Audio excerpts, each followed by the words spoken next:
guys know Jeffrey. What? Today we're going to interview Jeffrey because he and I are both on a mission to try to help men to reduce their weight and join him and us on our healthy weight loss journey or mission. And I'm just going to interview him and ask him a few questions. So Jeffrey, briefly, just tell us who you are. So my name is Jeff Nunnally, and I'm married to Kim Nunnally. We've been married for over 30 years now, going into our 31st year. And live here in Georgia and just trying to live life. Cool. So Jeffrey, we're going to get right into it. Can you tell us how much weight you have lost as of today? I weighed myself, it was today. Yeah, today I am officially 40 pounds down, 40.0. So it's exactly. So I started in October 25th of 2023 on my on this change of life. Wow. Are you currently on blood medication? I'm on blood pressure medication. That's the only thing that I'm taking. Periodically, I take something for some medication for GERD, but for the most part, it's just for blood pressure. The main reason I asked that is because I know when we went to the doctor this last time, he said you may be able to get off your medication due to your recent 40-pound weight loss. Yeah. How did you feel when he told you that? I'm waiting to get to that stage. I was happy to hear it, but I'm not surprised because I figured if you're doing what you're supposed to do, and I've been seeing the changes for myself over the last 6 months, close to 6 months now. Is it October? Yeah, close to 6 months. I'm like, I should be able to at some point, but I'm not going to rush it, but I don't want it to go on forever. So I felt good that he was able to say, hey, if you keep going where you're going, you'll be able to get off of some of that medication, which is the goal, to try to get off some, if not all. Has this been easy for you? When you say easy, what do you mean? Have you making these changes? I mean, you went from drinking what you want, eat what you want, do what you want. Do you feel like you don't have any choices anymore? No, I do have choices. It's just different choices. Everything that I've been doing is by choice. The reason that I've come to this point in my life is because of a choice. So I've just made a different choice that I'm going to do, take myself into account, look out for myself first. And before me, I thought I was, when I was just eating whatever. And I really wasn't eating whatever, I just wasn't eating the right types of stuff. We didn't really bring a lot of things into the home as far as cookies and cakes and stuff like that. But it was not coupled with exercise and being mindful of eating different types of food, if that makes sense. I don't know if you had another question because I don't want to keep going. Well, yeah, so we talked about it in many other videos, but for those who may be new to the channel, what caused you to go ahead and say, you know what, this is it, no more? That's a song from Kenny Loggins. This is it. Make no mistake who you are. Say you're going no further, right? So that's what I said. It was like a line in the sand. So when the last 5 years has been pretty difficult for myself and for Kim and for our families, both families on both sides, because we've had loss in the family of death. Kim's baby sister passed in December of 2019. That whole year, I'm just giving you the kind of just the real short version, but that whole year that was back and forth to Michigan to help her out with her health issues. Kim's was there in Michigan, and I would fly up there or drive Kim and her niece up there to be with her sister and help with her health issues. And it was almost so bad that year. I hate to interrupt, as you guys know I always do, but you almost lost your job. So at the end of the year, because I was off so much, I wasn't really able to keep up with what I needed to do. And so I had to sweet talk it myself, my boss, into being able to stay I mean, he wasn't about to fire me right then, but he was gonna, it wasn't looking good. So anywho, transparency. You were on a disciplinary I was on a write up. And you have never. You've been working since you were 15 years old, and so, you never. But having said that, that was part of it. So we had the death that included with the job, and that was at the end of the year. And as Kim's sister passed at the end of the year, so it was all kind of coming to, ahead at that point right then. Then 3 months later, Kim's dad passed in March of 2020, not from COVID, but from an issue with a brain tumor that he'd been dealing with for many years that he had been doing well with until the last 5 years or so of his life. So we were dealing with that, and then that comes with that. Any of you out there have been dealing with sickness or death in your family, particularly with whether it's your father, your mother, your sister, or siblings, and you're helping them, and eventually they do pass, then you can put in there all the stuff that went along going to the doctor and the hospital visits and all of that stuff, and to the point they eventually passed. So he passed in March of 2020. Now the pandemic starts. So everybody, Kim had surgery in June of 2020, right in the midst of the pandemic.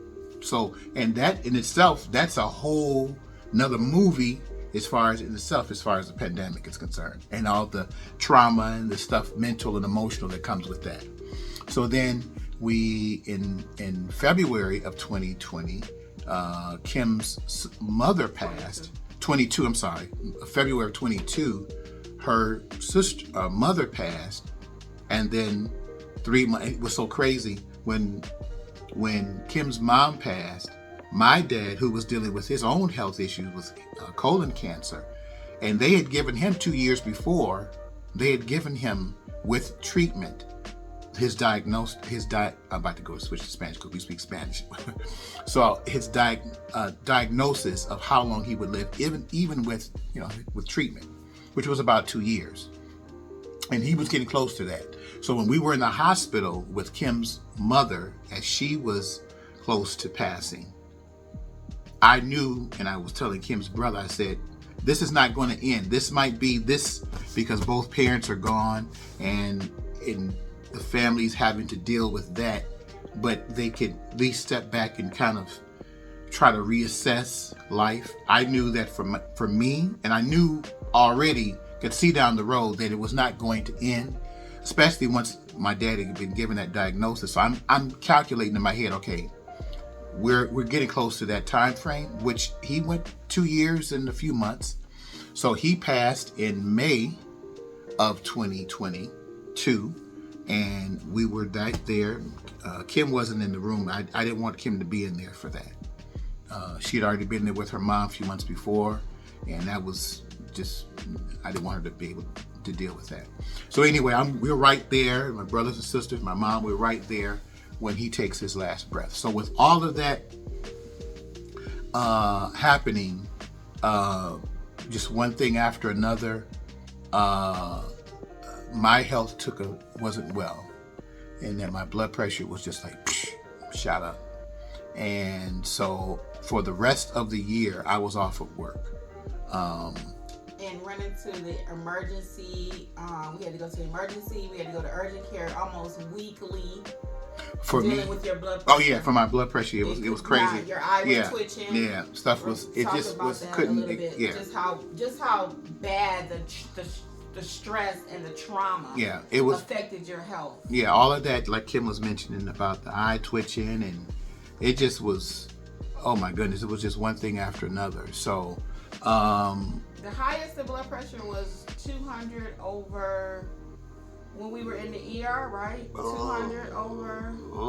I don't know if it was 2 something. It was 200 over 100 something. I remember that. Oh, okay. I probably. That was the height of COVID, because we were sitting in the room and everybody had IVs in the hall in the emergency room. Oh, I probably, for me, I probably was blanked out at that point. It was so much stuff going on, folks, that it was just like whatever. I don't even remember that part. Very rough time. So financially, we're paying co-pays out the wazoo. Yeah. And then we met the deductible. So which we've never done. We've never done that before. So by the end of 22, After we met our co-pay, like Kim said, I was taking tests. They was checking everything, checking my hair follicle, checking everything. They was checking everything, and so which was good because we wanted to make sure his heart was good, and right. They ran all kind of tests on him, and again, we couldn't get the blood pressure down. No matter what they did, they could not get his blood pressure down. So having with Kim, as like Kim mentioned, that was a constant issue as far as blood pressure is concerned. And so we get into 23 and just trying to reassess life. And going back to the doctor, and the blood pressure really wasn't as bad as it was before, but it wasn't where they wanted it to be, where I wanted it to be at. It was kind of halfway where it needed to be. So by the end of October, you go to the doctor and then they're checking stuff, and they hear come back in and saying, well, Mr. Nunley this and Mr. Nunley that. And I'm at this point, it's just like, okay, I'm done with this. I don't know, was that the question you asked me? Because I keep going on. So it was October. That's how we led up to what caused this change. Yeah. Your October visit. Yeah, so by the end of October, it was October the 25th, I'm in the doctor's office. And they're checking this and checking heart and this and all that stuff. And they said, well, it's looking like this. And I said, you know what? I told Kim when they stepped out, the doctor stepped out, they go out for a second, come back. I said, this is it. This will not happen for me again. I'm going to make some changes. So I started that day. Just like that. I told you that Kenny Loggins song, This Is It. So you do a line in the sand. It was kind of like, I don't know if any of you folks out there watched Columbo, and it was one of the episodes, like it from like 77 or something, and it was this guy that was drinking this whiskey or something. He would mark on the bottle. He'd say this far and no further. Here's how much he would drink at that particular time. And so for me, that was it. I said, this is it. I'm not going to it's not going to happen again. For me, where they come back and they tell me the same thing over and over again. At this point, Kim was watching different people on YouTube, different doctors about taking care of their health, doing things naturally, as opposed to doing things with pills. And if my doctor was he gave me the option to take Ozempic or what have you. Nothing wrong if you want to take it, do how you want to do, but we decided not to do that. At one point, for a split second, I said, well, okay, let me do that. But I was like, no, let's not do that. Kim was sending me different stuff and watching YouTube, and I would sit there and look at it, and then I'd, say, it's not that important. But I said, no, that's it. Let me look at it. And I forgot, was one of the doctors, you may want to look up the Dr. Bobby Price. He talks about things from a plant-based. Okay, there's a difference in vegan and plant-based. Okay, so we're not going to get into all of that. But that's where he does things. And he gave his story that he was a doctor and he had high blood pressure, and he decided, he realized that what he was doing, prescribing a medication for the folks wasn't adding up, and he's sick his own self. So he decided he was going to make some changes, and he started eating more food. And I think it was from Socrates, where it says, food be thy medicine. So we started we started doing a lot of kale. I started watching a lot of different YouTubes and different different YouTubes talking about, and they were talking about just the food that we eat, and quite frankly, you realize that especially here in the States, all of the foods, let me clarify. There's a lot of chemicals and things that are in the food that you don't really realize, you don't pay attention to. One of the things that the Dr. Price mentions, he says something to the effect that if you're eating something out of a box, it will put you in a box. And then you think about that, and then him and others talk about how when they in medical school, they're trained not necessarily on treating the symptom, or the cause rather. I think it's treating the symptom, meaning if it's a high blood pressure or diabetes, they'll give you medicine, or some sort of medication to deal with it, but it's only masking the problems. And Kim would be fussing at me, y'all they're masking the stuff. And she's repeating what she's hearing them saying. I'm like, okay, all right. So, but at that point, once I came to that conclusion that I was going to do it, I said, okay, well, if it's coming from the ground, then that should be better than stuff that come out of a box. It was something a few weeks ago. It was one of our local shows. A lady was They were interviewed. I think she was talking about making baby food safer or better baby food. I think she was from Africa or something, not the country. And she was talking about how when she first went to the store for the baby food, she was surprised at all of the boxes of food. Not necessarily. She was used to going to the market, in the town square, whatever, and getting plants, bring it home and eat it. Whereas we go to the store and everything's in a box. And in stuff for it to be in a box, it's got to be able to sit there for it to be of use. So they got preservatives and all kinds of chemicals and stuff like that. And the baby food looked different. The peas. Yeah, that's what it was. It would look different. So that connected with what I'm hearing from this doctor over here and this one over there. That's dealing with plant-based type of changes or health changes. And I started seeing changes in myself physically. We were doing like kale smoothies. What changes did you see? Because that was my next question, actually. What changes have you seen in your body and your abilities losing 40 pounds? What has that done for you? I mean, I get up. I'm able to, get up out the chair differently. I walk up the stairs differently. The other night, it was funny. I think I had a dream. Either I was telling Kim, and I don't know if it was probably I was sleeping, going to sleep, but I said I could feel, and this happened about a month ago. I was at the park, and I was walking really fast, and I felt myself almost like kind of skipping, and I'm saying, I might be able to jog a little bit, because I haven't jogged in years. So I felt differently. And so a few weeks ago, about a week ago, I was telling Kim that I think I'm about ready. I'm gonna start putting a little bit more running in there, or at least trying to anyway. So how about even sleeping? We were taking a lot of melatonin. Yeah, I find myself now let's go back, because I mentioned that I was out of work for over a year. So, and I'm going to get back to that. Not out of work. Well, off work. When I left, so in May of 22, the same week that my dad passed, the hospice was out there, and the people, a lady came out there, and she was, I gave her the paperwork for me to take FMLA, which is a government, you could do 12 weeks. So my doctor, because of my blood pressure, he would every couple of months would write a note, say he couldn't go back to work. So I'd send it to my boss. I'd send it to him, and so anywho, the rest of the year passes. I'm out of work. My doctor's writing a note. And the following year, I get an email from my job saying, hey, are you going to come back? And I said, well, I went to my doctor. He tried to write me out again. And so at this point, my boss reached out to me and they said, well, pretty much they're going to offer me a severance. So anywho, I decided to go ahead and do that. So now we're kind of I'm in a semi-retired state.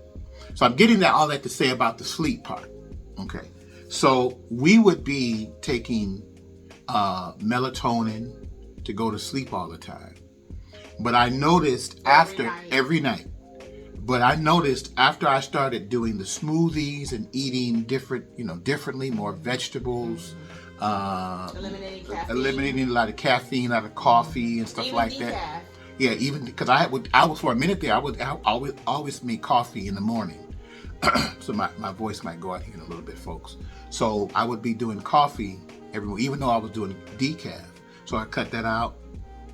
Was doing veggies. Decaf can raise your blood pressure. Talk to that for a minute. So even though you may be doing, and that depends on your type of blood pressure or your body or what have you, makeup, what have you. Because some people might be able to come off, because another friend of mine, he was doing a lot of straight coffee, black coffee, and then he went on to decaf coffee, and I think that kind of helped him, but he had to take blood pressure medication. But for me, I decided, let me just get off even the decaf, because it still got a little bit of it in there. The doctor actually told us that for acid reasons with your stomach, she mentioned that you still want to get off of decaf. She said decaf still has acid. Yeah. And decaf still has caffeine, so Jeffrey and I were not sleeping well at night So we both were popping melatonin like crazy. So with that, I noticed after I started, for years, yeah. I got 4 or 5 bottles of melatonin up there right now. So after we started changing in October of last year, I noticed within a few weeks that I would be out like a light, and I'd sleep real good. And Kim would wake up before I would. I would be sleeping like a baby. So my sleep is even different now. It's a lot deeper and it's a lot better. How has losing weight changed our relationship? I mean, we are able to move more. We're able to be more active. And it's not, you don't realize how weight or having too much weight, how it affects those things, even how you relate to each other, So it has helped in all areas of life.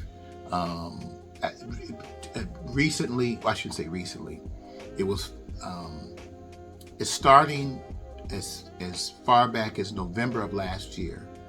I started noticing even my clothes, because I wear a lot of suits. And we went out of town the end of November, and I had a suit, and I was like, that was too big for me then. I was like, wow, that was different for me. And then all of my suits, well, let me clarify, all of my newer suits, because I bought some suits last year, and I had kind of maxed out going to like the regular suit stores as far as the sizes. And I had told Kim, as my suits were getting looser and looser, and I was like, I'm gonna have to get my suits taken in. But I never really paid attention to the size until I kind of got to the max.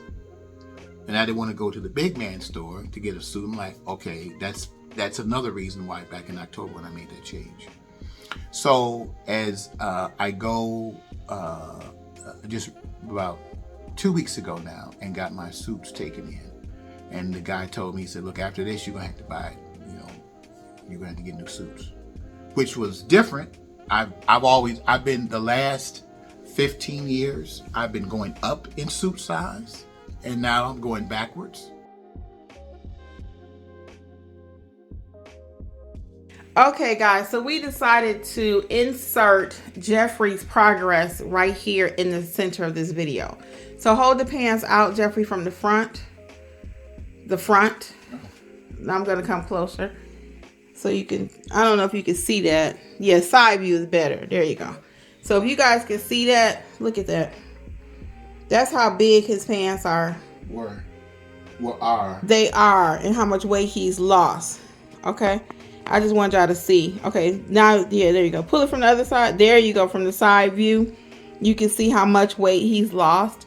So we just decided to go ahead and insert a little video. These pants are clearly done. Are you still able to wear these? No, I mean, I could look, if I put it on, it's going to be buckling like this. Oh, yeah, so we got to get some new clothes for our homie. Okay, so Jeffrey also wanted to show you one of his suits. Pull it to the side. There you go. So you see how large that is right there? That's a lot of space in that suit. Yeah, so he's doing really good, you guys. Shout out to Jeffrey. Okay, bye, guys. So that affects our relationship in that, I'm a little bit more happier, more relaxed, and even like Kim, as far as sleep is concerned, I don't think I snore that much. Do I snore that much? I don't know. No, just recently. I don't know what that was. I've been hearing something, but prior to that, yeah, you sleep like a baby. Yeah. So I've been sleeping pretty good. So I had to buy I bought a new suit in addition to getting my other suits taken in. So I had some old suits in the closet that I didn't even want to be bothered with. Sometimes, folks, I want to be bothered with like old stuff. It may just be out of style. But when I put it on, I'm like, oh my goodness, this thing is like flapping on me. I'm like, oh my goodness. So I'm officially down 2 suit sizes. So you're down 2 suits. Let's talk about some of the benefits personally, then we'll come back to a few more questions and start wrapping up. So you're down 2 suit sizes. Mm-hmm.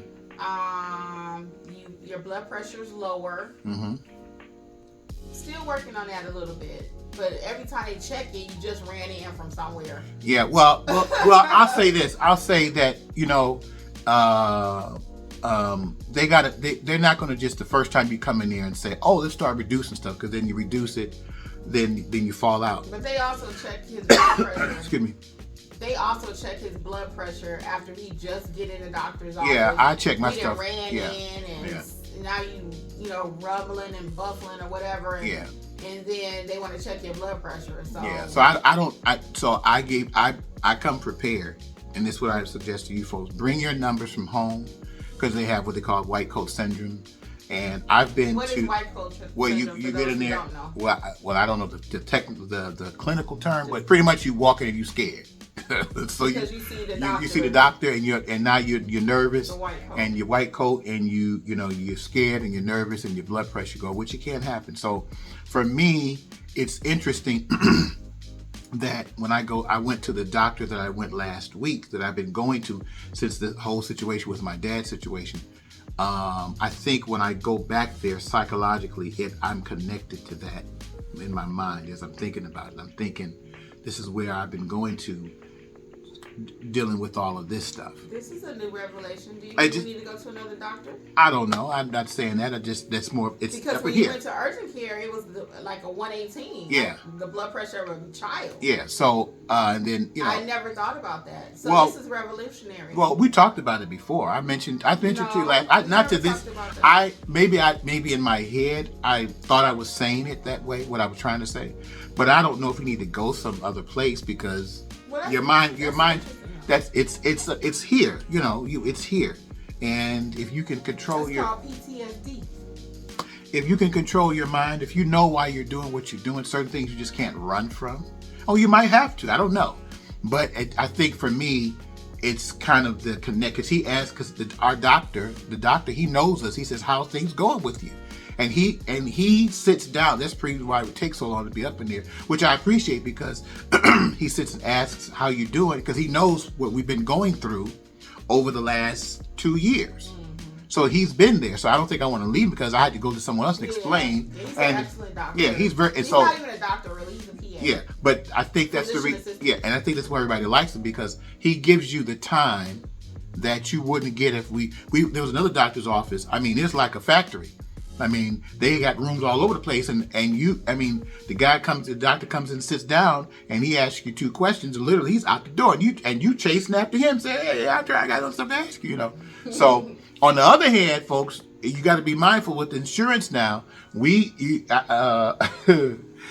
start asking too many questions, they gonna charge you for just when you ask them about your toenail. We realize that we get the bill. And even though it's through insurance, and they said, "Well, why is it this much?" "Oh, well, you talked to the doctor about your toenail." Yeah, you for one thing, and you asked about something. So be careful about talking about too much stuff. Okay. Anywho, with that, so what's your other? So let's talk about really quick, so we can leave the people with some actual practical tips.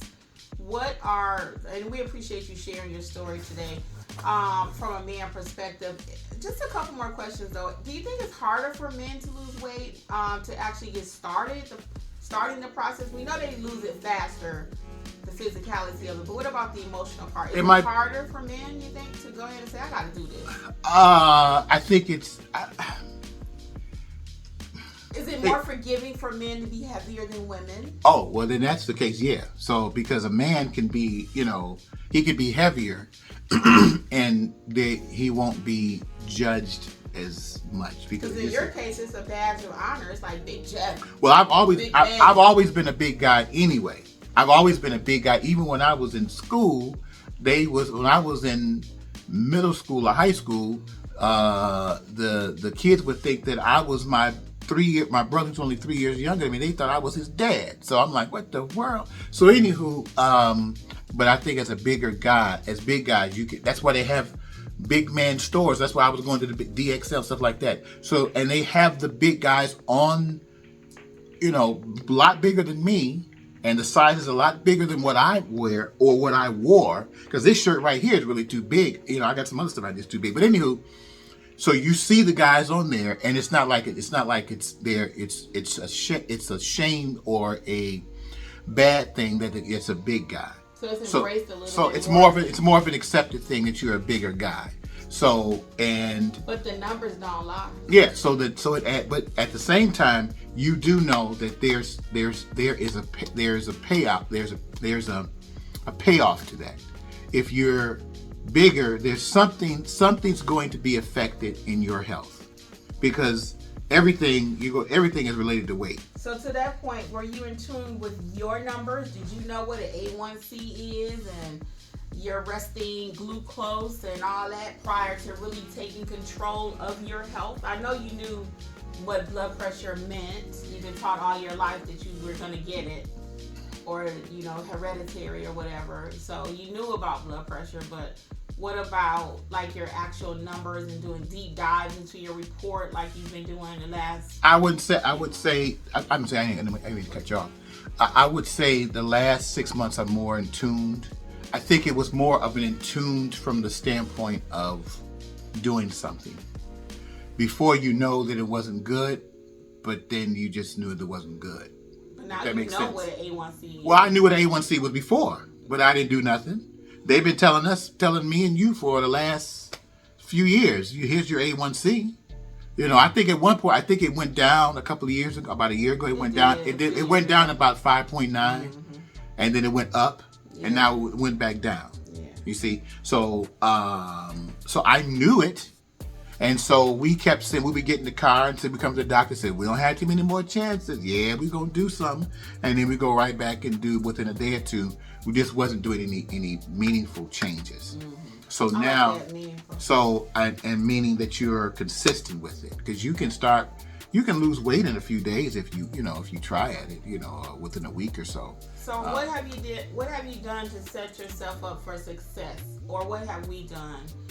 And do you think it's easier? This is really kind of two-part. Do you think it's easier because you're married? Because some single person may watch this and say, well, yeah, he got a wife to help him.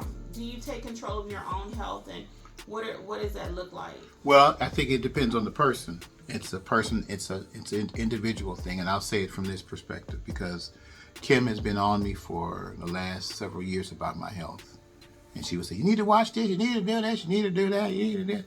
And and I would hear it, I know it, but then I just didn't do what I needed to do. So on the other hand, if you're single or married, it just depends on your personality. It could be in the presentation of you need to lose weight, or it could more so just be you as the individual, as a man said, okay, or a woman, but we're talking from a man's perspective. You say, okay, look, this is it. I need to make some changes. And it's like with anything, it almost sounds like a Medea movie when she's talking about someone on drugs or something. It's almost one of those type of things. When you decide that you're going to stop, then you're gonna do it. You do boil your own eggs? Oh, I've been doing that. Oh yeah, so I've been eating like protein boiled eggs and stuff at evening or during the day. I'm preparing myself. I'm preparing to have food in the home that will be decent, protein, stuff like that. And I drink a lot of water. I got to get on my water when I get off of this. I got like a nice big gallon thing of water that I started drinking. I had bought that thing last year with the intent of going to the gym, but it was sitting on the counter for 6 months and I didn't even realize it was there. I just overlooked it. But now that's part of my daily thing. I'm trying to drink a lot of water and that keep me flush. So that which if you do research on that, they'll tell you that also helps in your metabolism as far as speeding it up, drinking a lot of water. So by doing that, that has helped out. Just being prepared, when you go into the store, what are we going to get? If we go out to eat, what are we going to eat at this particular restaurant? And certain restaurants, you just know, okay, pretty much ain't too much on that menu decent to eat. We've been out a few places, but we've kind of planned for that because we do Weight Watchers. So we kind of planned with that as far as what we're going to eat. And so I try to track it and keep up with what's going on. That's what I've been doing. So it's been helpful. So I'm down 40 pounds, which I was like, wow. But for me, I'm like, if I do the work, then I should see something. I don't want to just I'm just getting up and it just so happened. I'm doing this on purpose. And I don't know, like I was saying before, I don't know, and I'm going to wrap this up. I'm in uncharted territories because I don't know what my weight was prior to this, because I never paid attention to it. I never paid, okay, you weigh X, this, Y, and Z. So, you know, on the Weight Watchers, it says, what's your goal weight? I don't know. But but I put a number down there. So let me just throw out a number and see what that does. I don't want to get something where I'm like some skinny, you know, skinny as a rail, because that won't be me. That's not how I look. I've always been a big, so I need to go to the gym and exercise and build my muscle and stuff like that. But I'll come in for the ending part for those who may not know me and just say hello. So just to wrap it up, guys, again, I'm so proud of Jeffrey. He is really taking the bull by the horns. You hear me say that all the time. And taking care of his health. He don't have to hear me in his ear anymore. And by him taking control of his own health has actually added years to my life, because I don't have to worry about him. I don't have to worry about if he's not going to be here. I don't have to worry about what he's eating, because he's taking care of himself in a sense, you know. So I still got to watch him with the butter. The boy likes some butter. The man likes some butter. Okay. But other than that, though, he really is taking control of his health, and it's just been amazing. We're on this journey together. If you are by yourself, because some people will say that, well, you two have each other to be encouraging. Let us be there for you, okay?